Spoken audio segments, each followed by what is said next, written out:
Hello, I'm Katie Steckles. And I'm Peter Rowlett. And Katie, what's today's mathematical object? Well, today's object is a 20 pence piece of the UK coins of the realm.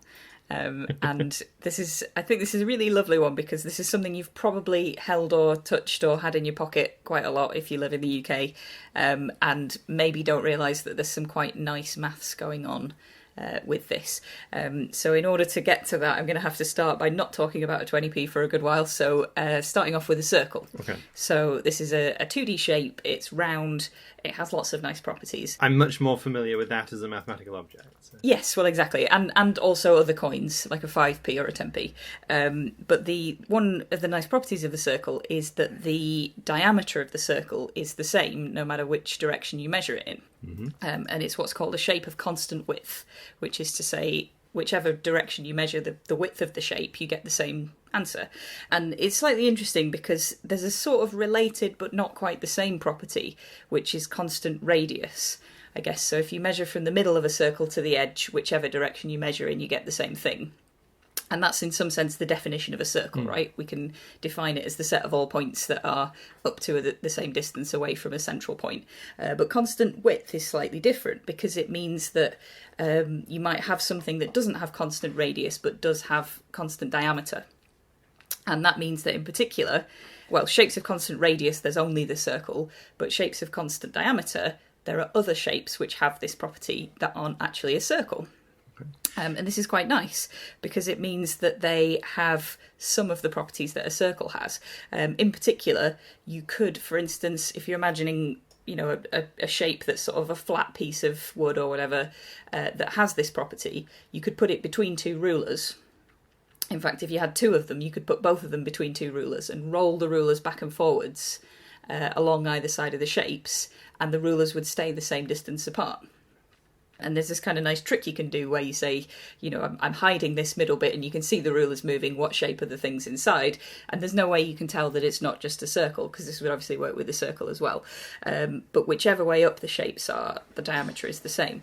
And one of the nice sort of examples of this that you often see is one that's based on a triangle. So it's called a Rowlett triangle, named after someone French. And the idea is that you take an equilateral triangle and you kind of round off all three of the edges. So strictly what you would do is construct an arc centred at one of the corners of the triangle that passes through the other two corners of the triangle, and do that 3 times. Yeah, so you're sort of making, for each edge, you're making it you're making that edge into the arc of a circle centred at the opposite corner. Yes. So it kind of looks like a big sort of puffy triangle, right, essentially. But this is a shape of constant width. And if you kind of approach it with a ruler, it's not immediately obvious how that would work. But any diameter that you measure has to be a line going kind of from one side of the shape to the other through the centre. And it has to be kind of the maximum that can be. So you can measure shorter distances that go from one edge of the shape to the other, but they're not a diameter because they don't pass through the middle. Yeah, when we talk about constant width, we don't mean width anymore. We don't mean sort of chop the top off a circle and measure the width of that bit. We mean widths going through the centre. Yes, exactly. So it's strictly diameters. And this Rowlett triangle has this property. And what this means is that you can use it as a wheel, I guess. You can use it as a sort of fake circle. Although the problem with that is it's not a wheel in the conventional sort of axle through the middle sense, because for that to work, you need the constant radius thing. Whereas if you're going to do it as a wheel, and people have done this because, of course, people are stupid. So people who wanted to demonstrate that this was a thing that was possible, they've made a bicycle where instead of the weight of the frame of the bicycle being anchored through the centre of the circle, it's kind of resting on top. Okay. So there's like a flat thing that sits on top of the wheel rather than being through an axle in the middle of the wheel, which means it's horrifically frictiony and very difficult to ride. But it does work, and there are little video clips on YouTube of people riding a bicycle with triangular wheels, although they're not strictly triangular, they're a shape of constant width.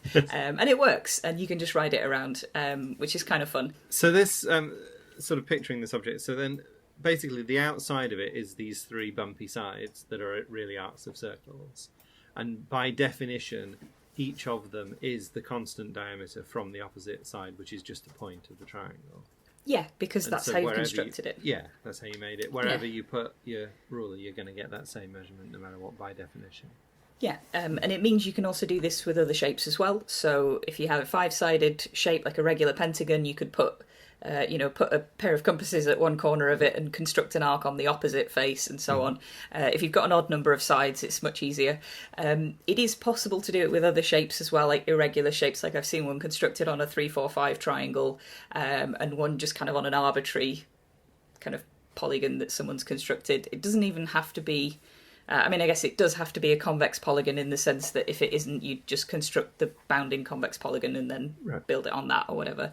But you can construct arbitrarily many shapes of constant width using different constructions. And in particular, if you hadn't noticed, the 20p coin is a shape of constant width with 7 sides. Okay. Which, if you'd not noticed it was 7, that's a revelation for a lot of people.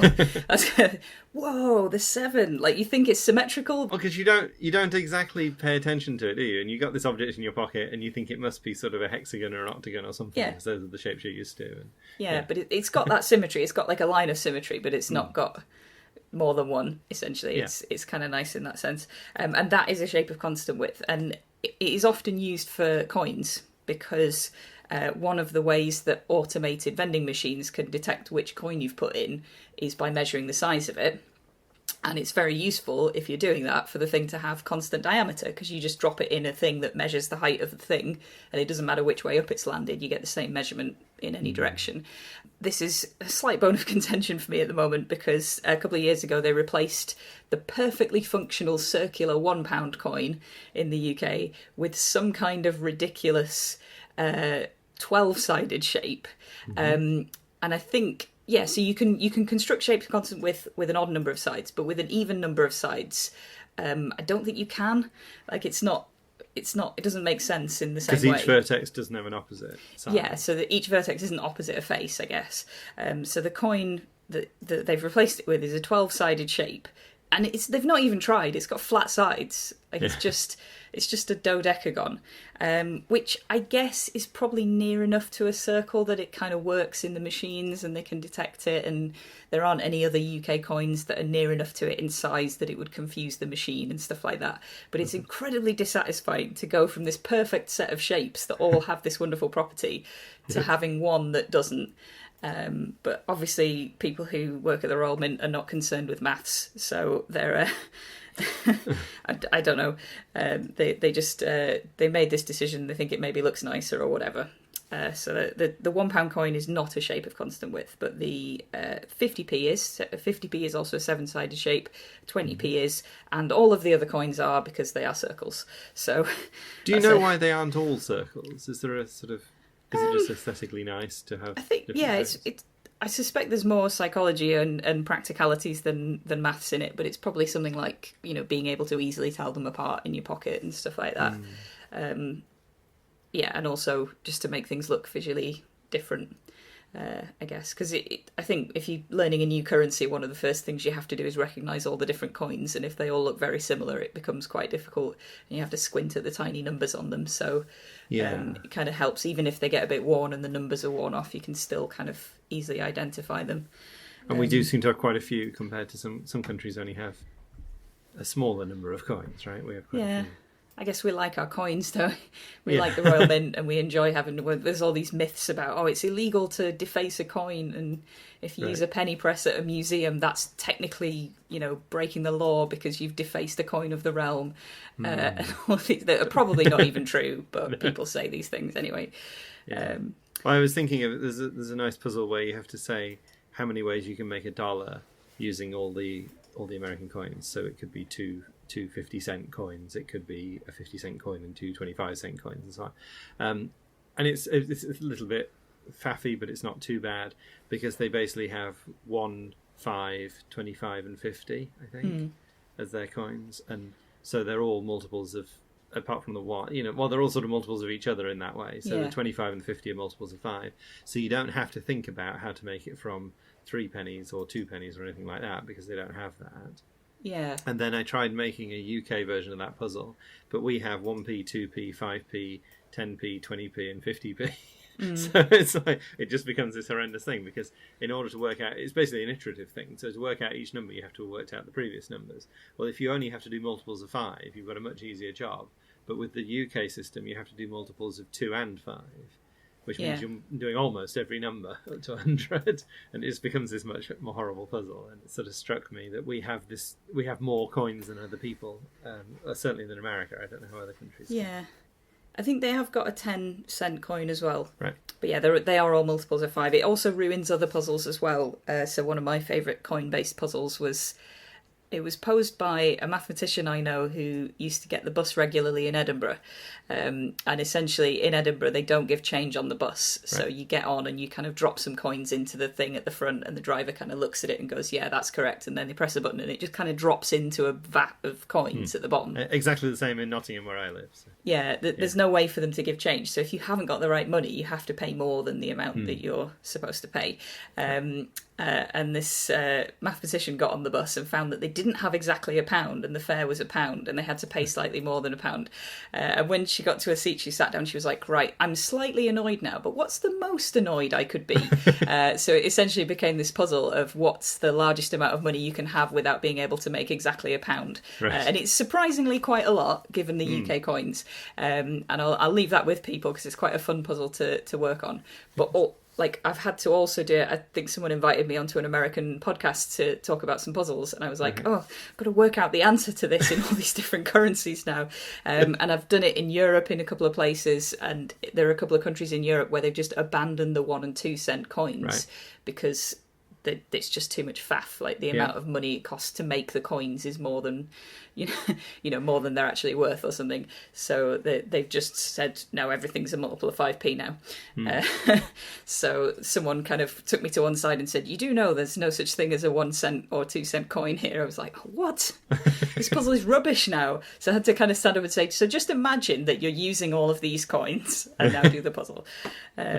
Just to quickly go back to the shapes of constant width, I've got one more note on my bit of paper here, which is that the Rowlett triangle, actually the triangle one is a coin, which Matt Parker discovered in Bermuda. They have a Bermuda triangular coin, which is, of course, the most appropriate place to do that. But one of my favourite facts about the Rowlett triangle is that you can use it as a drill bit to drill square holes. Yeah, okay. So you I can't remember exactly how it works. You have to mount it either slightly off centre, or so there's some clever thing that you do in a jig, but you can use it because of the way it rotates. It kind of goes into all 4 corners of a square when it rotates, and you end up being able to drill a square hole. So that's quite a nice... And it's genuinely a thing that's used. It's like you get these occasionally slightly made-up applications of mathematical shapes, like the Mobius band drive belts and things like that, but this is like actually a thing that exists. And I've occasionally looked into whether I could get one to use at home, but it turns out you need a proper drill. You need like a drill press, so I'm not quite there yet. Yeah. It's quite nice when you watch this on a video or something, that the centre wobbles around in a particular way, doesn't it, to make it happen? Yeah.